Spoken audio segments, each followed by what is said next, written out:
Rabat, enfin plus exactement à Salé, puisque c'est là que je loge. Mais ceci dit, Salé est une commune qui est rattachée à la ville de Rabat. Voilà.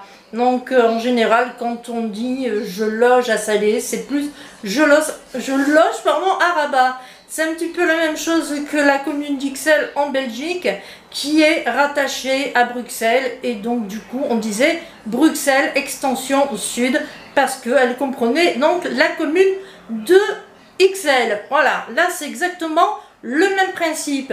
Donc aujourd'hui, on va faire un petit tour du côté de Rabat. C'est vrai que ce matin, j'ai fait la grasse matinée. C'est la première fois depuis que je suis partie en trip au Maroc que je me permets de dormir assez tard. Voilà. Donc c'est parti, on va faire un petit tour dans les premiers lieux touristiques de Rabat. Voilà, c'est parti, go!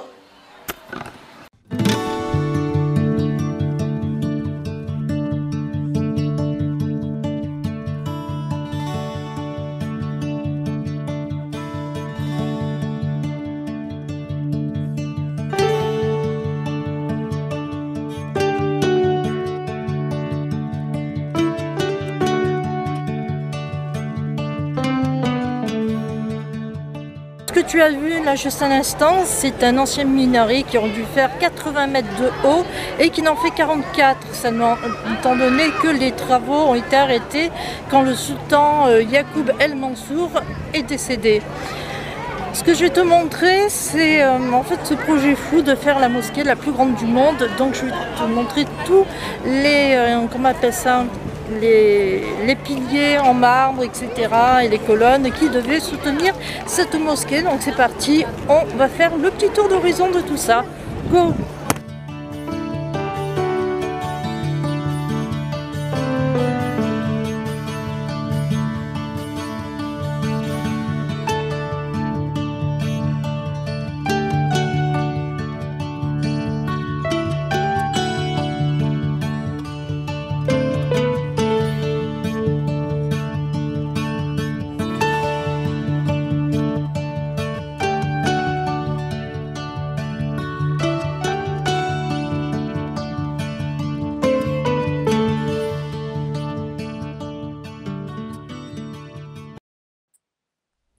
Samedi, nous décidons d'aller visiter la Casbah des Oudaya, le jardin andalou et par la même occasion aller au Café Mort pour boire un petit thé à la menthe. Le café surplombant le fleuve Bourg-Greg nous offre une très jolie vue d'ensemble sur la ville de Salé-Rabat. Nous voici maintenant en plein cœur du jardin andalou, un vrai havre de tranquillité. Au printemps, les orangers et le jasmin exhalent leurs parfums délicats et leurs fleurs. Donc si un jour tu vas sur Rabat, n'hésite pas à y aller, tu verras, c'est vraiment un jardin vraiment magnifique.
Nous pénétrons maintenant dans la Casbah des Oudaya. Cette Casbah est l'une des premières constructions arabes de la ville. Elle a été bâtie au XIIe siècle sur un site occupé depuis l'époque romaine. Alors, qui sont les Oudaya? Les Oudaya étaient une terrible tribu de pillards. En 1832, leur caïd se fit arrêter et ce qui provoqua une grande révolte. Après s'être rendus maîtres de Fès, où ils furent délogés, une partie s'installèrent dans cette casbah.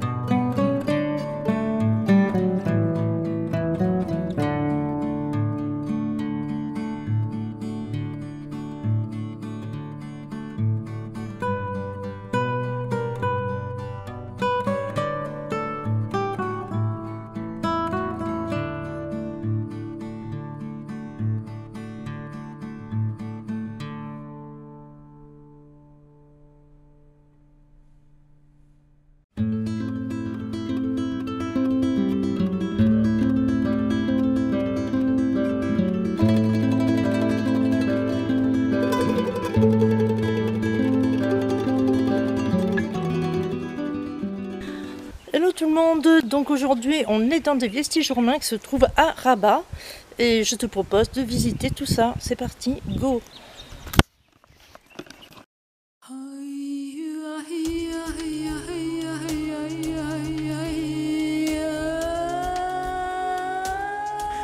Donc ce que tu vois, les grosses pierres devant toi, c'est un ancien arc de triomphe. Voilà.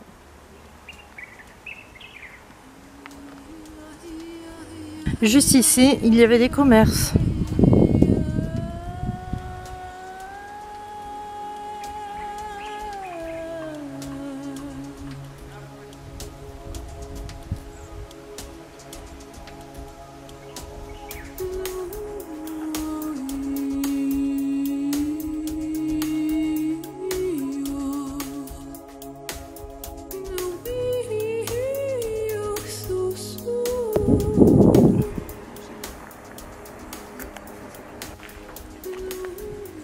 Comme à Arles, ce sont des thermes romains.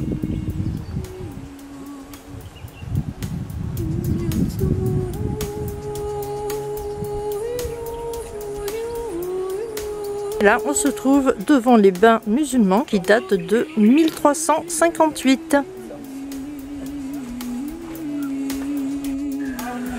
Alors, je sais pas si tu connais cette plante, mais ce sont des oreilles d'éléphant. Je vois un petit peu comme comme elles sont énormes ces feuilles. Regarde ça. Et c'est vrai que quand elles volent un petit peu comme ça dans l'air, qu'il y a un tout petit peu de vent, on dirait des oreilles d'éléphant qui bougent. C'est trop marrant. L'arbre que tu vois devant toi, c'est un avocatier. Tiens. D'ailleurs là, il y en a un. Bon, il est tout petit, il est encore vert, mais il y en a un.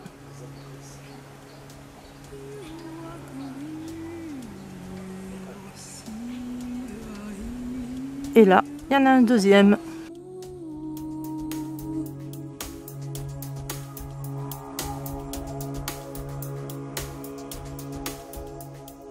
Et voilà à quoi ressemble notre cher et tendre aloe vera.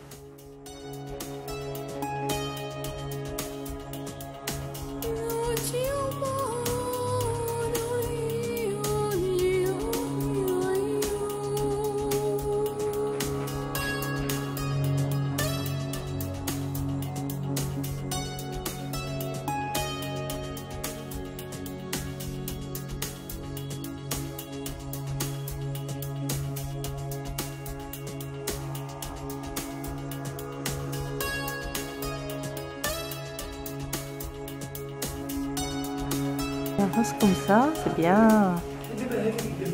Ouais, aussi, bravo.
Bon, ben voilà, j'espère que cette petite visite de la nécropole, donc les vestiges romains et islamiques t'ont plu.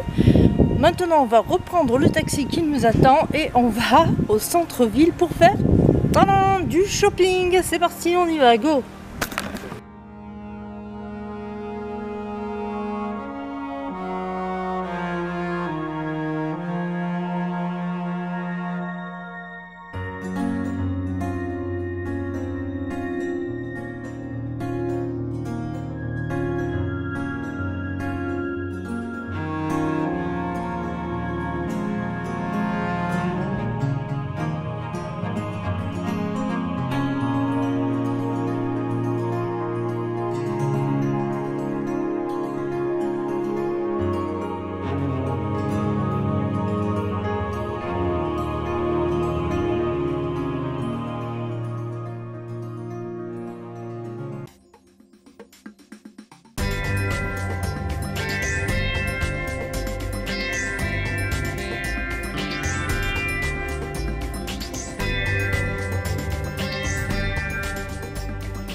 Ben voilà, donc j'espère que ce petit tour au Maroc t'aura plu. Quant à nous, on se retrouve dans une prochaine vidéo. Je te dis bye bye et à plus, pitou pitou.